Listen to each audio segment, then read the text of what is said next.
saying I don't mind, and if you cannot understand, well, hopefully you can still get the gist of it from the pictures that will be projected for the sermon later and for the report this morning. Well, we are so glad to be able to be here with you. It's been at least 6 or 7 years since we came last. It was a God's providence that we came by this place. About 6-7 years ago, we had just lost a major sponsoring congregation. And at that time, we were wondering how we were going to be able to stay in France. And it was just the last stop on our way back. We had dropped our daughter to college before we knew all of that. And we had also made reservation to come this way.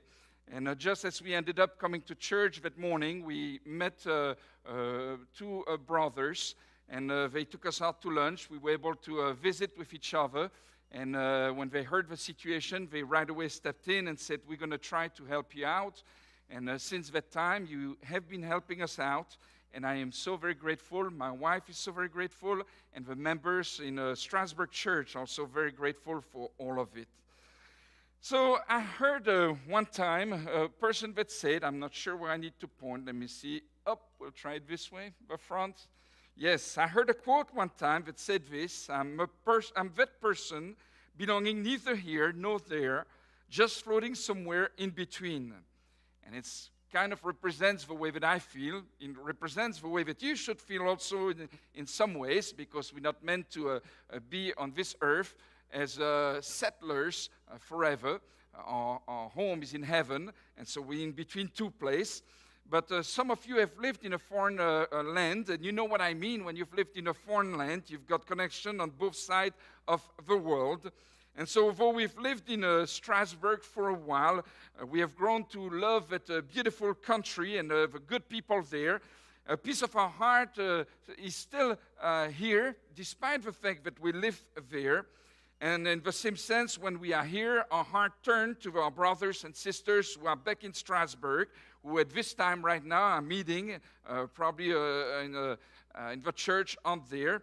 And so I wish I could teleport them right here to be with us this morning, so that they could be encouraged by your singing, so that they could be encouraged by all the things that you have to say.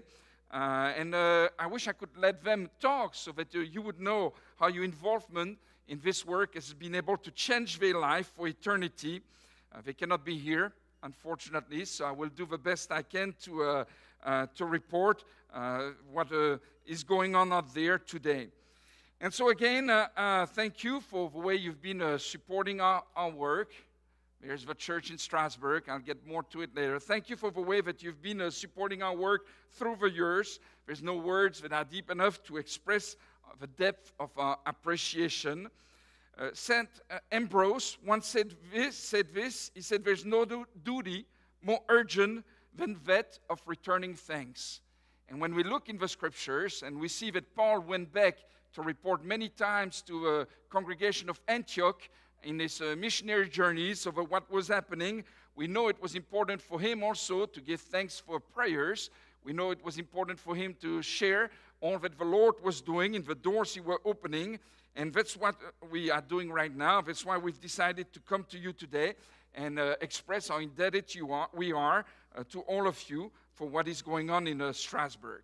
What I can say is the Lord's kingdom there is being established more firmly each day. And it is thanks for your love for the lost. It is thanks to your commitment to the great mission. It has been about 20 years now that we have been in Strasbourg, 20 years and a few months that we have been in that part of the world. Overall, I'm well pleased with the progress. I believe we have followed the model that is given in the scripture for mission work. And when you look at the apostles' ministry, you see that there were about a 4-part to the mission they were trying to accomplish. I don't know if you could think in yourself what were the 4 parts that they were always doing when they went from place to place. Try to think about what you have learned in the book of Acts. The first thing that they were doing, if you look at the 4-part mission that they had, was always wherever they went, first of all, they tried to reach out to the lost of the communities that they were in. The second thing that they also did was to establish a church that was firmly planted. It was important to them.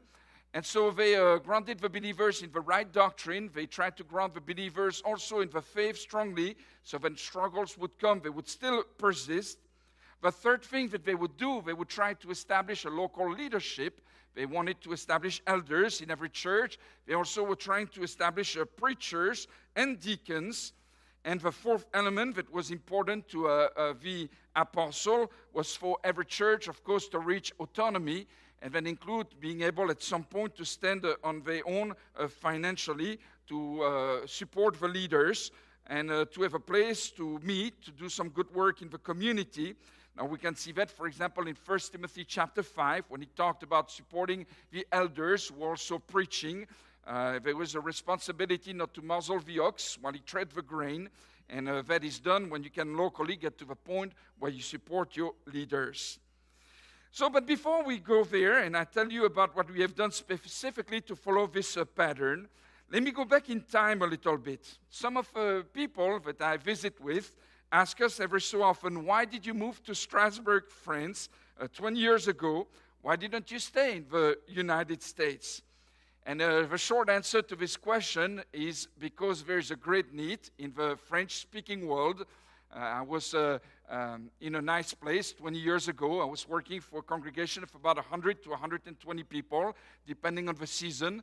120 when it was summer, and then we would lose a big part of the congregation to you when it was during the winter, because it was too cold up there. But when you read in the scriptures what Paul said in Romans chapter 15, verse 20 to 21, he said, Thus I make it my ambition to proclaim the good news, not where Christ has already been named, so that I do not build on someone else's foundation, but that as it is written, those who have never been taught of him shall see, and those who have never heard of him shall understand. And so that's what we've tried to do, and that's why we went back to France. I think this morning I was thinking about this point. I was thinking, when you have abilities, it really comes with responsibilities in the eyes of the Lord once you're a Christian. And the ability that I had 20 years ago is I spoke French, and I realized there were not many workers able to go back to the French-speaking world. I'll share more about this when I go into the sermon today. But shortly, let me show you the situation on the map, and you'll see on the map what I'm talking about already. There are the countries in the world where French is spoken. Many countries. French is spoken on 5 different continents. And the reason why French is spoken on 5 continents is because after England, France was a great empire in the past, and they like to go ahead and colonize many places. And so that has resulted with all that they did in the past in having about 29 to 35 places in the world that speak French. Now, why do you have between 29 and 35? Because in 29 of them it is the official language, or one of the official language, and for 6 more of them, they have departed from the French Empire and have chosen to go back to an Arabic language simply because of the Quran, because of Islam. And so what they try to do is they try to teach the children from a very young age to speak Arabic rather than French, but still you've got about 50 to 60% of the population among the elders who speak French. For example, Algeria, 58% of the people there, of 25 million people, speak French. In Morocco, you've got still 32%. In Tunisia, you've got 60% of 6 million people there, living there. In Lebanon, 50% of the population also. And Israel is another example where they have 21% of the population speaking French. And that explains this number. And so what that means is that the French-speaking world counts many people, many lost souls. In 1999, when we were about to move there, the French-speaking world counted about 128 million people. Now look at what you have on the statistics right there. In 2015, French-speaking world counted 284 million people, which is getting close to the US population. And what we have found out when you look on the internet, when we looked on the internet, is there are some studies that have been conducted by groups of investment two recent studies that point to the fact that by the year 2050, there will be more French speakers in the world than that of any other language being spoken on the face of this earth. And that is due to two factors. That is due, first of all, to the fact that we've got the nations in the French-speaking world with the highest birth rate. And so the French-speaking world is growing. Some of these countries are in Africa. They're having babies all the time. And that means that by the year 2050, we will have about 700 million people speaking French in the world. It's going to become one of the major languages. Some people tell me, why not China? Why not Chinese? Well, simply because in China, they have restricted the number of births to one per household, and that has had an impact on the population, and so China is going down, while the French-speaking nations are going up as far as the number of people living there.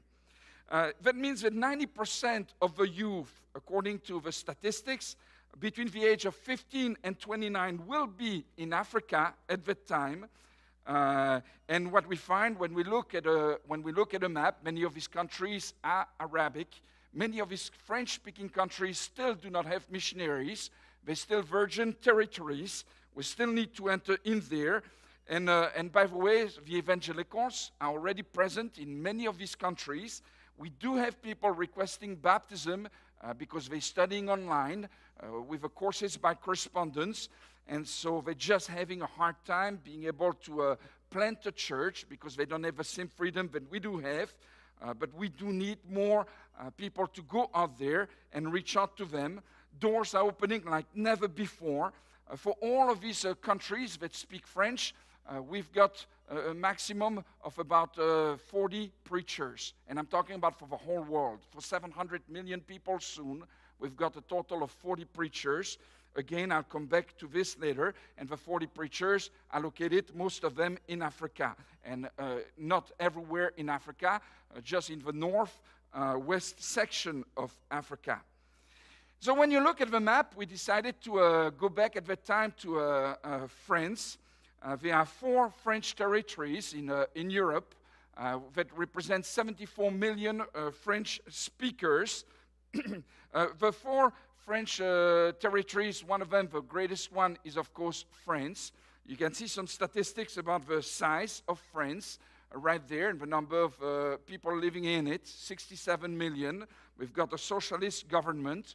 Always when you have something that's socialist, you need to keep in mind that they try to remove God from the picture, especially in the school system. They are not in favor of Christianity. And so they give us, we have freedom, but the freedom are more restricted than what you have in the US. And we'll see that, for example, sometimes when we try to distribute things, we have to be careful how we proceed in our distributions. So if we go back to what I've talked about with the statistics, there you will see a map of where we have the churches of Christ. We've got a total of 8 congregations, 8 ministers working in France. You also have Belgium nearby, with half of Belgium speaks French. You also have Switzerland, where they also speak French, and we only have 2 congregations there. The number of ministers, we only have 8 men working full-time. It is not enough to be able to do the task that we need to do, meaning reaching out in every city. And if you look at how many churches have been planted in the last 20 years, let me go there, you will see that in the churches that have been planted, there was only one work that was planted in one church in 30 years. Well, it says 2 there, but since then, it's only been, it's changed. And so there we go. Church planting has gone down in the 1950s. Lots of GIs were coming back, and they were coming back and establishing new works. And since then, well, the numbers has been going down. They returned to the United States. We do not have elders yet. We do not have deacons in many congregations. And when they depart, the church is not strong enough to survive. And so many congregations are not making it in the long term. They're closing doors. The people are moving in with the Baptists. And unfortunately, the church does not continue as it should in many cities. That's why we've had a regression. Which brings me now to what we are doing in Strasbourg to be able to change all of that. One of the particularities of a city where we work in, we picked Strasbourg because it was a gateway city. When you go in the scriptures, you find that Paul and his team always had a certain way of working when they went some places. If you think about the Macedonian call that he received when he's in Troas, he's going to cross to be able to go and help out there. He's seen a man during the night that says, please come and help us, come and rescue us. And so they immediately set out to cross the sea. When they crossed the sea, they arrived in a place that's called Neapolis. Neapolis is a port. It's a smaller city. The Bible does not indicate they're going to spend a lot of time there. It seems like it's immediate. Once they get there, they set on their way right away to go to Philippi. And the reason they're going to go to Philippi and spend some time in Philippi is because Philippi is a major city. It's a Roman colony. The Romans were planning cities in different places to be able to bring the culture of the empire to the whole world that they had been conquering. And so Philippi was one of the cities where if Roman culture was present, it would trickle down to other places. And Paul knew this, and he used this in his missionary journeys. That's why he knew that he didn't have time to reach out to every little city on his way. He would go to the major towns, try to establish the church, and let the gospel trickle to the smaller places from there. That's why he reached Philippi. That's why he reached Thessalonica. And when we looked at the map, Strasbourg seemed to fit these particularities. It is a city where there is the European Parliament, and because of that, we've got people coming from all over Europe to be there for about 4 years before they return home. It is also a place where we've got many universities with 53,000 university students, which means the makeup of a population, we have a lot of young people, and that has an impact on our church. These two factors that I've mentioned, the fact that many come for just 4 years, whether it's for university or for working with the institutions, it means we will have a lot of people who are converted, and once they are converted, they return home, and we lose them. But the good news is hopefully they go home and they bring the gospel with them and are able to establish the church in other places. And it is what has worked out through the years. We knew this. It is sometimes difficult because we see good elements going away, and the growth seems to be smaller in Strasbourg. But always keep in mind that because of what we do, other places benefit from also the Christians who have been converted. When you look at the particularities of Strasbourg, you can see that out there in Strasbourg, it's a little different than the rest of France, and we knew that also starting out. That's where Luther started his ministry. That's where also Gutenberg started to print the first Bibles to reach out the world with the light. He would call it the light at this time. We still have a statue of Gutenberg on our main square. And so there's a whole lot more Protestant in our city than anywhere else in the rest of France. In the rest of France, you've got about 15% Catholics and fewer Protestants. Well, in Alsace, we've got 15% Catholic and 15% Protestants. Now, don't think that because of that, we've got a lot of believers, because it is not the case. 15% of a Catholic who claim to be Catholic, about half of them say they do not believe in God. Now you say, how is it possible that they claim to be Catholics and yet they do not believe in God? Well, simply it's because they're root, they've been taught those traditions when they were young. They still maybe will go there to please their parents if they get married, to please their grandparents. If they have a child who's born, they will baptize the child, but they don't really believe. And to them, it makes no difference. It's just to make the family happy. So overall, we've got a big number of atheists, large number of atheists. And by far, it seems to me that the people who are the most practicing and the most religious are not the Catholics. They're not the Protestant neither. They are the Muslims now. We're tearing down church buildings all over in Europe. They're using bulldozers to bring down big, nice Catholic churches, and they're replacing them with mosques. Mosques are all over now. When you drive through Europe, you see it is different. They say that 1 out of 8 is a Muslim in France now, and they definitely go to the mosque every single Friday to worship. And so they are strong believers, and they've got firm convictions. That will also have an impact in outreach. I wanted to include a picture of our city, so you can see the pretty place where we live in. Maybe someday you'll have a desire to come visit us. You're always welcome if you want to. You can help us also for campaigns if you have a desire to do so. When we moved out there about 20 years ago, the only thing that had been done, there had been some distributions that had been made in the mailbox, and we had some students by correspondence. My father and my mom are also missionaries. They had come to Strasbourg. They live about 4 or 5 hours from there. They had come to Strasbourg to distribute, and so they had a list of contacts from that.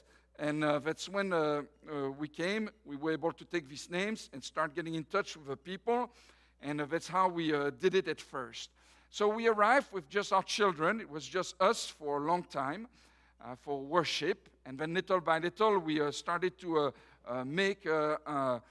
we started to have people who converted, made some friends. Some people, we met people who were interested in the Bible. And then from there on, we knew that we had to use every method that we could to reach out. We saw a study in a book that was saying that after 25 to 30 years of existence, most churches plateau. They will never grow again. Only 5% of a declining congregation will manage to change this trend of staying the same after 25 to 30 years. And when they studied the congregation that managed to reverse the curve and grew after 25 to 30 years of existence, they found there were some common points with this congregation. Always they found, first of all, prayer was at the root of a spiritual awakening. Second thing that they saw also is that the members were involved in outreach alongside the leaders. And there were at all points 5 methods of outreach going on. They all had an older minister that was knowledgeable, that was experienced, who had more than 10 years of ministry under his belt, and he was assisted by a younger minister. And so when I looked at these statistics, I thought, if they all grew after 25 years to 30 years, and they all had these points in common because of all these factors, then it means that probably I should apply some of these methods or try to shoot for some of that in what we do. And we have tried at all points to have more than 5 methods of outreach in what we've been doing on the everyday basis. And so what are we doing for these methods of outreach? Well, first of all, we distribute in the mailbox ads for courses by correspondence. The second thing that we will do is at times we'll go on the parking lots of a grocery store. We'll hand out invitations to people in the street. We'll try to talk to them about Jesus, see if they are interested, see where they are at in their faith, see if they would like to have a Bible study. We hand them little cards with a different question on the back of a card and the address of a church on the other side. We also offer to them the possibility to follow the courses by correspondence. You can see on the pictures that even the children are involved in all of that, even if it's just to put some flyers on the windshield of cars. That works. We also go in the public square, and at times we've got groups from the U.S. who come. They're good singers. They do not speak English. Well, we use that to our advantage. We have them sing on the public square, and while they're singing on the public square, we meet the people who come to listen to their singing. We invite them to come to the church, so we speak in the streets. That means that we have to have material also to share with all of those that we meet, and that's not a given in French. There's not that much that exists, especially for outreach. And so we've been working at doing material, and we work on it all the time. You may have seen the bulletin called Heart to Heart and House to House. I'm translating this magazine along with 2 other people and having issues on a regular basis. We have also worked on books that we can hang out to others. We try, of course, to do personal Bible studies. That works very well.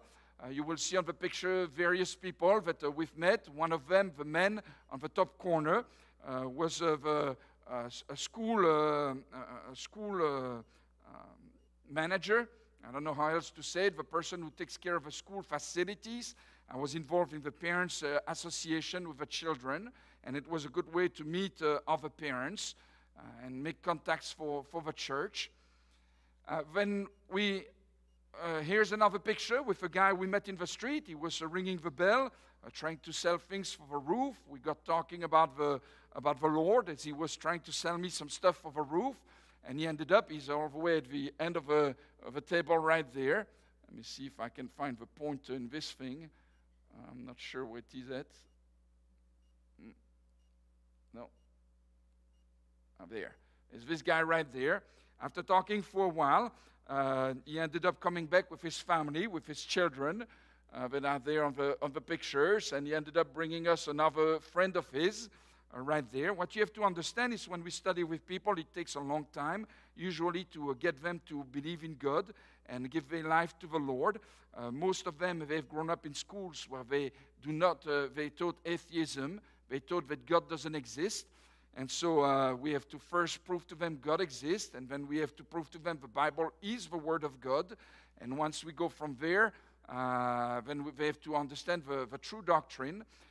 A lot of times, what I like to compare it to is we also get some people who are 40 or 50 years old. They're full of problems that need to be undone.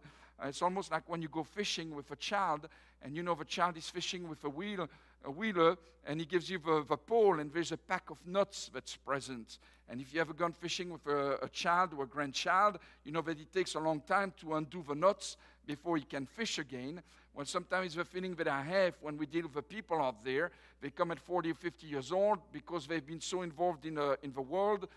It's very difficult to undo all of that. At the table where we're studying, we have one homosexual, we have another one who was a drug dealer. It's very difficult to bring these people to the faith. They come with a number of problems. And so we've got to have tools for all of that as well. And one method that I found that worked pretty well was In Search of the Truth. It existed in English, and so we translated it, and that functions pretty well. We've added material to it. We also always looking for methods of outreach. We received a little ad in our mailbox that was for a new website. The purpose of a website was to put people in touch with each other in the community. You can either sell something that you have or offer a service. If your child needs some help with school, you can say, my child needs help with math, and then see if somebody will respond to you. It specifically targets your neighborhood or a few neighborhoods nearby. And so I thought, what would happen if we put an ad and propose people to come study the Bible? We did it, and we had 4 or 5 people who responded. And you can see one of the ladies that continues to study with us on a weekly basis, right there, a nurse from our neighborhood. She responded to it. I was surprised. It worked well. Sometimes it's just a matter of trying and casting your net. Here's another lady, same nurse that is there with another lady from the school where we met. I thought it was important to be present in the school's association. Why? Because of the programs that they teach on sex education, because of the atheistic approach. And I was able to volunteer also, being the president of the Parents Association. The reason why I did volunteer is because it gave me the opportunity to write a newsletter to the parents and deal with some problems that others would not deal with. For example, the children were circulating pornographic material on their phones, and they were 12 years old, and the parents were totally lost. They said, what are we going to do? This is not good at their age, but how do we deal with it? They were totally lost. Well, perfect opportunity for me to write a newsletter and start talking about values, start talking about God. And so that's what we did. And out of that, very quickly, we had parents who said, well, we would like for our children to come and study the Bible on Wednesdays with you guys. And that's what we did. We studied with the children for a number of years and were able to contact their families as well afterwards. There you can see that every year we've got campaigns. We've got people from the U.S. coming and help us. We invite the people to come to a barbecue in the park. We do plays from the Lord. We also study the Bible with anybody who is willing to come to the church building. We try to think about activities for the children that could attract them. Here we had planned an escape game, and it was all Bible-based, and it was to get them in the building. Once we get them into the building, we can reach out easier to the parents afterwards. And sometimes the children also continue to come back at church because they like what they've done. It's really nice to see that many of the children have never even heard of Adam and Eve.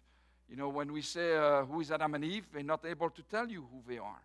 So during our gospel meetings, we have singing. We invite people from the outside. We try to have themes that will address modern-day problems, how to deal with depression, how to raise your family, how do you recover from losing a mate, whatever we can think of. We go and hang posters in the streets. And we have to do that during the night. And the reason we have to do that during the night is because the Muslims sometimes are very aggressive. They do not like for you to put posters up. If they see you put posters, it has happened that they surround you and then try to pick a fight. Or they just come and tear the posters right away from the place where you put them up. And we found if we go during the night, we attract less attention. So we go at 2 or 3 of the morning and we work and hang them everywhere, and then the posters usually will stay for a few days because they do not see you going and put them up. And out of that, there are times when 10 people will walk from the street just to come and hear our presentations at the church. There you have already seen these pictures of a barbecue. We have also a fellowship meal. Remember, I've told you that we have many university students. The best way to reach out to university students is to invite them for a free meal. Many of them are poor, and they will come for a free meal. And so it has allowed us through the years to reach out to many of them. We have a website. We were some of the first to put a website online with the Courses by Correspondence Interactive with all the sermon. And there's still not many churches that do that in the French-speaking world. I've got videos, all sort of things. Thanks to it, one young student was following the sermon for a long time. He was from a country in Gabon where there is only one Church of Christ, and he ended up coming to us and being converted. All these young people that come to us are highly educated. They're on scholarships, and so they're now engineers, and they are also in geology to study if there's oil in the ground. He brought us a friend, and she was converted. There's only one Church of Christ in the country also, which is one of the Congos, and they brought us 2 more, one from Ivory Coast and so forth. And so we were able to baptize many. Unfortunately, they moved away, and they go to another place. I think it's about the end. Is that signal the end for me? 5 minutes, 5 minutes. There's 2 factors influencing the church growth in the French-speaking Europe. Remember, first of all, immigration is high. We've got many people moving to Europe with immigration. And 5 out of 6 that are moving to Europe are Muslims, which results in a change of culture, and it results also in a different way of perceiving society. Here's the church today. We've got between 20 to 30 people, depending on the Sunday. Over the years, we had about 50 baptisms. We managed to get our own building, and this one was kind of amazing, because for a long time we would meet in my home, and then when the neighbors would complain for singing, complain for a number of people coming by, we moved to a hotel. They would close at Christmas time. They would close at New Year's Eve and New Year's Day. And so we would pray always, God provide for us a building. And finally, God provided for us a building. My neighbor is a car salesman. He's got 3 dealerships. Here's his dealership. And he said one day to us, I know that you're searching for a place. Why don't you come and use the top of my place, which is up there, to have your church. We had been studying every Wednesday with his daughter, with a children's activity. She wanted to be baptized. When she said, I'm going to be baptized, her father said, if you are baptized, we kick you out of the house. I don't want anything to do with you anymore. So we felt like he was not receptive to the gospel, and it turned out a few years later, he gave us the church building, and he said, don't worry about paying us. Whenever you can, you will do so. I would go pay him for the church. He would pull out a 50 out of it, and he would say, give this back to the Lord. And so thanks to him, we've had an access to the Muslim community. We've been invited to perform weddings, and I don't miss a chance to always speak about Jesus when it's the case. I need prayers. Everybody takes part in the church building in helping. You can see some of the pictures right there. When we moved out there, we all donated what we could. And the church building is healthy. We do not receive outside support for it. It's a way for our congregation to take their responsibilities also financially, since they cannot do anything else. We've got Women's Day. We have leadership classes. That's very important. We train our young people and our men to become leaders. Hopefully someday we'll have elders. You can see there a class for them to learn how to lead singing. And even the small ones take their turn from a chair. And that means also creating songbooks with the notes. That takes a long time to be able to do. And there you are again, of them doing things. We don't have time for this one. The girls were not happy. The brothers got to lead singing, so we had to find ways for her to do things. Bible programs, we offer Bible to people whenever we can. And perhaps the last thing I should say before we totally out of time is that we've been, we know the solution cannot always come from the U.S., so we're trying to train people. We had 15 missionary assistants that were trained from the AIM program in Lubbock for them to become missionaries, hopefully in the French-speaking world. It didn't work very well, but we went back to training our own local guys. I don't know that I will get there. I'm out of time. And right now we've got 3 that we have trained to be preachers who are working. We've just planted a new church in Colmar, 45 minutes away. One of the guys that was trained when I was in the U.S. Here. We did a partnership with Sunset. Well, he's now working in Colmar. And we've got 2 others who are trained in France. And they're doing what they can in France also. One of them is assisting me. And then 2 more are being trained right now in Belgium. We're doing that through the internet. That's what I have. Thank you for your involvement. Thank you for all that you're doing to help us out. If you've got questions, I don't think we have time, but if you have questions, feel free to come and ask me afterwards. Don't know if you end up usually with a prayer. Let us finish with a prayer. Father, we want to pray to thank you for this time that we have to be together and rejoice over what is happening in the world. Thanks to your Son Jesus, and thanks to your great love and great power.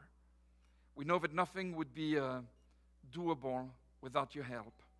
And we know, Father, that your love is important, but it is important for us also to always remember that this world is not eternal, that someday we have to be up there with you, and that we want to bring as many people as we can when we go to heaven.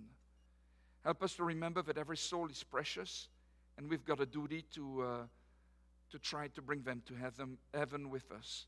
Thank you for this congregation and the way that they've been taking this Great Commission very seriously. Bless everyone here.